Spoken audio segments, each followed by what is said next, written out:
Assalamualaikum warahmatullahi wabarakatuh. Perkenalkan, nama saya Putri Nokiawati. Saya adalah salah satu mahasiswi dari Politeknik Negeri Lampung, jurusan Budidaya Tanaman Perkebunan, program studi Produksi Tanaman Perkebunan. Saya mengampu perkuliahan semester 2, dan kali ini saya mendapat tugas dari Pak Rahmat, MPD, selaku dosen pengampu mata kewarganegaraan untuk memberikan perbandingan kondisi negara Indonesia pada masa pandemi dan pasca pandemi saat ini dalam berbagai aspek. Langsung saja. Indonesia merupakan negara kepulauan yang mencakup lebih dari 17.000 pulau yang dihuni oleh sekitar 255 juta penduduk. Sebuah angka yang membuat Indonesia menjadi negara di urutan keempat dalam hal negara dengan jumlah populasi terbesar di dunia. Angka ini juga mengimplikasikan bahwa banyak keanekaragaman budaya, etnis, agama, maupun linguistik yang dapat ditemukan di dalam negara ini. Lalu pada awal tahun 2020, pandemi menyerang, bahkan bukan di Indonesia saja. Namun seluruh dunia sedang menghadapi masalah besar, berawal dari munculnya suatu wabah penyakit yang disebabkan oleh virus, yaitu virus corona yang akrab disebut COVID-19. Hampir semua aspek kehidupan mengalami perubahan-perubahan yang semakin hari semakin mengkhawatirkan, mendebarkan seluruh isi dunia. Dunia perekonomian semakin lemah, hubungan sosial semakin menurun yang menyebabkan kurangnya interaksi dan kepedulian terhadap sesama. Lalu, bagaimana kondisi Indonesia sebelum dan sesudah pandemi COVID-19?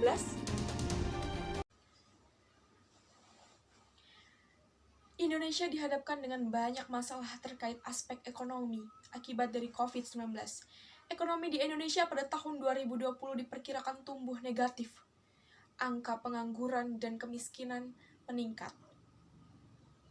Berdasarkan perhitungan year on year, pertumbuhan ekonomi pada triwulan pertama tahun 2020 menunjukkan adanya perlemahan dengan hanya mencapai 2,97% dibandingkan capaian triwulan pertama tahun 2019 yang sebesar 5,07%.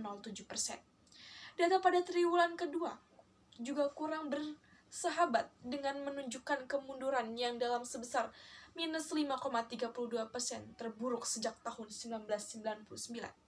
Data pada triwulan ketiga mengalami kontraksi pertumbuhan sebesar 3,49%, sedangkan pada triwulan keempat mengalami kontraksi pertumbuhan sebesar 2,9%. Ralat 2,19%. Dampak dari penurunannya persentase ekonomi di Indonesia salah satunya adalah peningkatan angka pengangguran dan pendudukan miskin yang disebabkan karena PHK selama masa pandemi COVID-19. Keputusan pemerintah yang menerapkan perbatasan sosial berskala besar PSBB di beberapa daerah sejak April 2020 berdampak luas dalam proses produksi, distribusi, dan kegiatan operasional lainnya, yang pada akhirnya mengganggu kinerja perekonomian.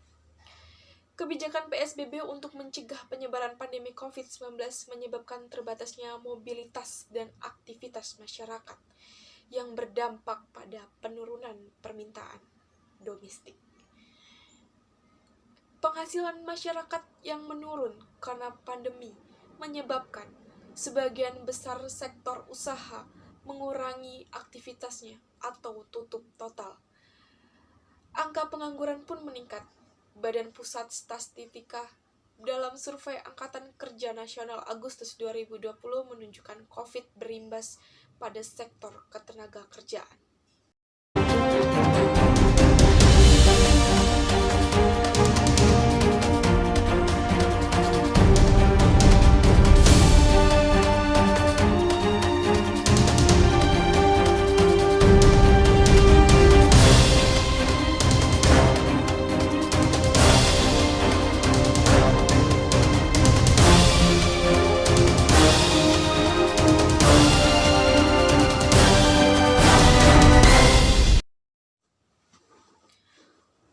Pada tahun lalu, perekonomian sedang mengalami tekanan yang berat, baik dari sisi penerimaan negara maupun pengeluaran. Sisi permintaan masyarakat juga mengalami syok karena konsumsi dan investasi yang sangat menurun. Penerimaan APBN pun mengurang, sementara pengeluarannya terus bertambah untuk penanganan wabah. Penambahan jaminan sosial untuk masyarakat yang kehilangan penghasilan dan support dunia usaha. Tentunya hal ini menyebabkan perekonomian pada saat pandemi COVID-19 sangat merosot. Namun pemerintah juga terus mengupayakan berbagai cara kebijakan untuk menyelamatkan perekonomian di Indonesia.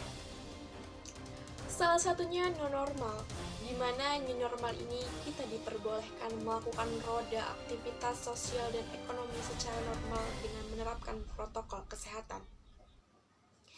Tentu juga ini berpengaruh terhadap sektor sosial, di mana kita bisa berinteraksi normal-normal saja, namun setelah pandemi ini mengharuskan kita untuk selalu mencuci tangan, menjaga jarak, dan menggunakan masker tentunya.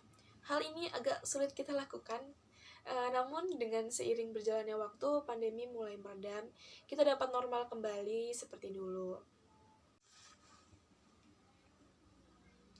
Selain di sektor sosial, di sektor budaya pun pandemi berpengaruh, salah satunya yaitu budaya yang biasanya dilakukan orang Indonesia ketika menjelang Idul Fitri. Mereka mudik pada tahun lalu, mereka tuh dilarang mudik karena takut membawa virus yang nantinya bisa tersebar di kampung halaman tentunya. Namun setelah pasca pandemi ini, tentunya terdapat kelonggaran yang diberikan oleh pemerintah. Lalu di sektor politik, pandemi COVID-19 yang buruk bisa memicu krisis politik. Begitu juga saat negara tengah menghadapi krisis politik, pandemi COVID-19 bisa memperdalam masalah yang ada. Kondisi saat itu semestinya mengingatkan para politisi untuk memprioritaskan penanganan pandemi COVID. Pandemi COVID-19 yang buruk bisa memicu krisis politik. Begitu juga saat negara tengah menghadapi krisis politik, pandemi COVID-19 malah bisa memperdalam masalah yang ada. Kondisi saat itu semestinya mengingatkan para politisi untuk memprioritaskan penanganan pandemi COVID-19 dan bukan malah meninggikan ego untuk meraih kekuasaan berkaca pada kondisi pada tahun 2021 di tanah air. Dengan masihnya tingginya kasus COVID-19, terutama karena varian Delta, tokoh politik justru malah berlomba mencari perhatian publik dengan memasang berbagai baliho politik mulai beredar di masa pandemi.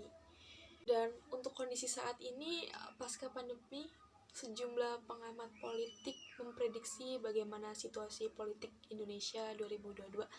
Apakah partai makin giat konsolidasi menuju pemilu 2024? Lalu selanjutnya, bagaimana dengan sektor pertahanan? Kondisi pertahanan di Indonesia saat pandemi mewabah itu adalah sebuah ancaman juga, teman-teman. Dan pastinya Kementerian Pertahanan terus mengembangkan strategi dan kebijakan pertahanan negara serta implementasinya. Melalui melanjutkan penanganan pandemi COVID-19, melalui peningkatan kapasitas pertahanan berupa sarana prasarana serta layanan kesehatan rumah sakit Kementerian Pertahanan dan Tentara Nasional Indonesia. Pandemi COVID-19 mempengaruhi kondisi berbagai sektor di Indonesia. Bukan hanya perekonomian, tetapi juga kesehatan, pendidikan, budaya, sosial, politik, pertahanan, dan berbagai sektor lainnya. Semoga semua sektor di Indonesia harapannya membaik seiring berjalannya waktu. Mari mewujudkan Indonesia emas. Saya, Putri Nokiawati, pamit undur diri. Mohon maaf apabila ada kesalahan kata dan tutur kata yang kurang berkenan.